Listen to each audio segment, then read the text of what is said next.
नाशकात उद्या आंबेडकरांच्या आठवणींना उजाळा देण्यासाठी पर्यटन मंत्रालयाने मोफत सहलीचं आयोजन केले।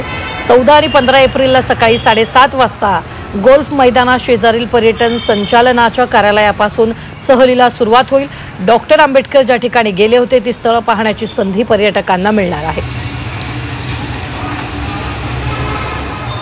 नाशिकमध्ये चक्क चिखलात अंघोळ केली जाते। नाशिकमध्ये गेल्या अनेक वर्षांपासून मडबाथची परंपरा सुरू आहे आणि आजही ती जोपासली जाते। आयुर्वेदिक मातीचा लेप लावून उन्हापासून आणि त्वचेच्या विकारांपासून प्रतिबंध व्हावा या हेतूने मडबाथचं आयोजन केलं जातं।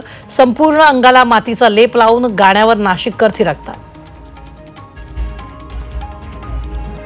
नाशिकच्या गुन्हे शोध पथकाने मोठी कारवाई केली आहे। एमडीची विक्री करणाऱ्या तिघांना जेरबंद करण्यात आले।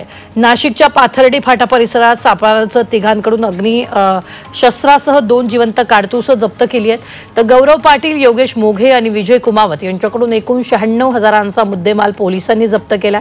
अंबड पोलीस ठाण्यात गुन्हा दाखल करून पुढील तपास सुरू आहे। देवळा तालुक्यातील चिंचवे गावाजवळील चांदवडला जात असताना राहुड घाटाच्या पायथ्याशी रात्री ट्रॅक्टरमधून मोठ्या प्रमाणावर मृत कोंबड्या रस्त्यालगत फेकण्यात आल्या। समोरच मारुतीरायाचं मंदिर असून अशा पवित्र ठिकाणी घाण टाकल्याने परिसरात प्रचंड दुर्गंधी पसरली असून नागरिक संतापले।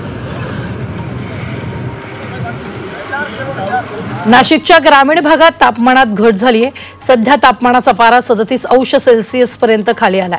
त्यामुळे नागरिकांना उकाड्यापासून काहीसा दिलासा मिळाला। मात्र जिल्ह्यात पुन्हा वादळी वाऱ्यासह पावसाचा अंदाज हवामान विभागाने वर्तवलाय।